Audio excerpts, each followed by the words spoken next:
नमस्कार। चला कदम से कदम मिलाकर, जो कभी नहीं घबराया है, मंजिल उसी ने पाई है जिसने कदम बढ़ाया है। टेक्नोलॉजी के दौर में एमएसएमईज आगे बढ़ने के लिए कदम बढ़ा रहे हैं।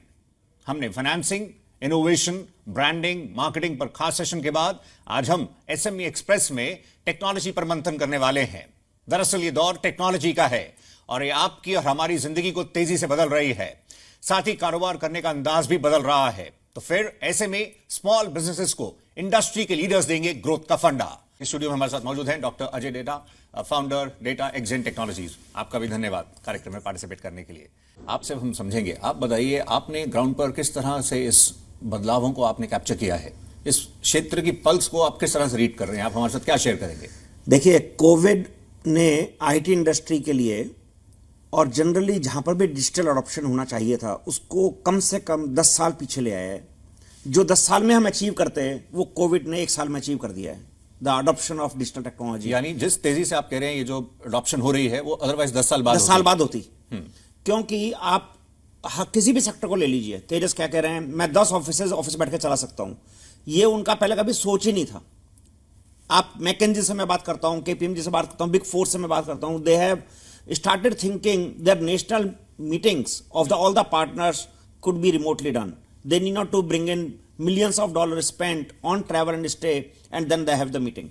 ये जो adoption है of working from home, working through video conferencing, working remotely has actually entered in every business.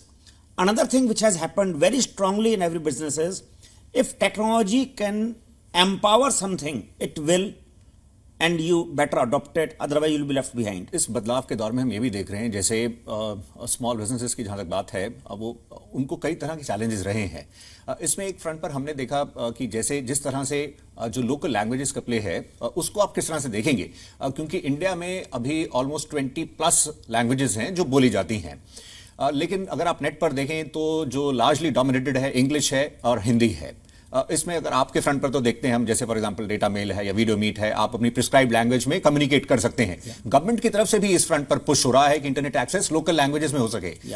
इसको आप कैसे देखते हैं एसएमईज के कॉन्टेक्स्ट में, क्योंकि अवेयरनेस को लेकर इश्यूज रहे, तो अगर लोकल लैंग्वेज में कम्युनिकेशन होगा तो अवेयरनेस बढ़ेगी और उनका कंफर्ट जो है उसके लिए भी बेहतर होगा। देखिए, ये तो क्लियर है। अगर अपन टॉप 10 कंट्रीज एज पर जीडीपी देखें, out of them 7 do not depend on English. Russia, China is an example in front of you. These countries do not depend, Japan, not depend on English at all. So English do not make the company's world leader. Let's accept that first as a fact and remove that myth out of your thoughts. Language focus पे जो भारत सरकार का है उस पे काफ़ी ज़्यादा है। भारत सरकार ने सबसे पहले क्या इनिशिएटिव लिया कि डोमेन नेम्स भारत में एक आम नागरिक अपनी भाषा में दर्ज करा सके। 22 ऑफिशियल भाषाएं हैं इंडिया की। We do not have a national language. 22 official भाषाओं में आज आप अपना डोमेन नेम निक्सी जो भारत सरकार की कंपनी है जी, उसके द्वारा आप रजिस्टर करा सकते हैं और सारे रजिस्ट्रार्स के द्वारा वो अवेलेबल है। ये एक अपने आप में बहुत बड़ा कदम है, क्योंकि एक वेबसाइट पे हिंदी में कंटेंट होना एक अलग बात है, लेकिन वेबसाइट का नाम भी हिंदी में होना ये भी एक निहायत जरूरी चीज है। मराठी में हो, गुजराती में हो, तमिल में हो, सारी 22 भाषाओं में हो। अभी के बजट में अगर अपन देखें, निर्मला सीतारमण जी ने एक नेशनल लैंग्वेज मिशन के बारे में चर्चा की है। उसी के जरिए पुश कर रहे हैं वो इसको। उसी के जरिए वो क्या है यह समझना बहुत जरूरी है। जब एक पॉलिसी आती है भारत सरकार की, तो वो पॉलिसी आती है इंग्लिश में, हिंदी में। आम आदमी तक, एक गांव तक, ढाणी तक, छोटे कस्बे तक वो उसकी भाषा में पहुंचे, ये नेशनल लैंग्वेज मिशन है। ओके अरे जी, जैसे हम बात कर रहे थे साइबर सिक्योरिटी पर, और इसमें जो छोटे कारोबारी हैं उनका जनरली हमने देखा है कि मानना होता है, वो कहते हैं कि हम लोगों की लिमिटेड बजट है, लेकिन उसके बावजूद इसको वो इग्नोर नहीं कर सकते हैं। कई बार वो ऐसा भी कहते हैं हम तो बहुत ही छोटे हैं, हम पर कौन साइबर अटैक करेगा। शायद वो सोच भी ठीक नहीं है। आप उनको इस एनवायरनमेंट में किस तरह से इस फ्रंट पर बताना चाहेंगे? नहीं, तेजस ने बहुत सही बात कही है एंड इसी को आगे बढ़ाते हैं। आपको पता होना चाहिए कि रिस्क क्या है। जैसे मैं भी आपके ऑफिस में आया हूँ, you don't have black commandos protecting your building, you don't need them and but the borders need it.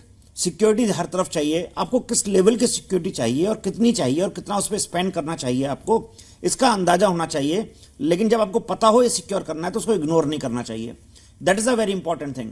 पहले आपको अवेयरनेस होनी चाहिए कि आपको ये जरूरत है, और फिर कितनी जरूरत है ये आइडेंटिफाई करके आपको उतना ही कंपोनेंट लगाना है जितना एक ट्रेजरी को प्रोटेक्ट करने के लिए या करेंसी प्रिंटिंग को प्रोटेक्ट करने के लिए या बॉर्डर को प्रोटेक्ट करने के लिए सिक्योरिटी चाहिए, वो शायद आपको नहीं चाहिए। या आधार कार्ड की अगर बात करें, आधार डेटा जहां रखा हुआ है, जितना प्रोटेक्शन उसको चाहिए शायद आपकी ऑफिस को उतना नहीं चाहिए, लेकिन आपको डेफिनेटली कुछ चाहिए। वो कुछ क्या चाहिए ये आपको कोई भी आपका जो वेंडर है, जो आईटी का आपकी कंपनी है जिससे आप सपोर्ट करते हैं, वो आपको गाइड डेफिनेटली कर सकते हैं। कई कंट्रीज के इकोनॉमीज में एसएमईज के बहुत बड़ा इंपॉर्टेंट रोल रहता है।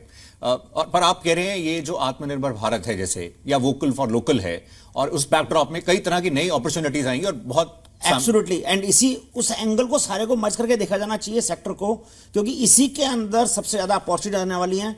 It is there is no debate here and it is very well proved. SME sector is the backbone of any country for employment, for growth, for achieving our $5 trillion economy. SME is going to take, and we have learned lots of lessons in last 1 year. As I was saying, what we could have learned in 10 years, we have learned in 1 year very strongly. Okay Ajay ji, तो technology एक तरह से SMEs की journey में एक enabler का काम कर रहा है। आपका फाइनल वर्ड क्या होगा एक चलते हुए एसएमईज को आप क्या कहेंगे? As I said earlier, if technology can change your business, it will, and it will do it faster than you can think of. मेरे हिसाब से opportunities are enormous in the time which we are living in today. Very lucky time.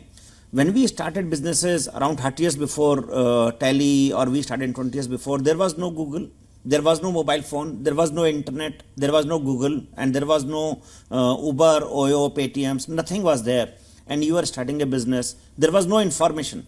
Today you have this entire infrastructure as an ecosystem available to you on your palm, and you can just tap that opportunity and very quickly possible. Create an app and you have entire ecosystem available to you to convert them as a customer. Okay. That's a very, very big thing for entire SME. Okay. Ajay ji, आपका भी धन्यवाद। आप सभी का बहुत बहुत शुक्रिया। Thank you very much for joining us. चलते चलते हम मशहूर वैज्ञानिक एल्बर्ट आइंस्टाइन की एक बात आपके सामने रखना चाहेंगे। Imagination is more important than knowledge. Knowledge is limited. Imagination encircles the world. तो फिर टेक्नोलॉजी का रुख करें ग्रोथ के अवसरों को पाने के लिए, क्योंकि मालूम नहीं लोकल से ग्लोबल का सफर कैसे तय हो जाए। अगले हफ्ते एसएमई एक्सप्रेस ग्रोथ का फंडा में हम एक नए टॉपिक के साथ आपसे मुलाकात करेंगे। फिलहाल नमस्कार।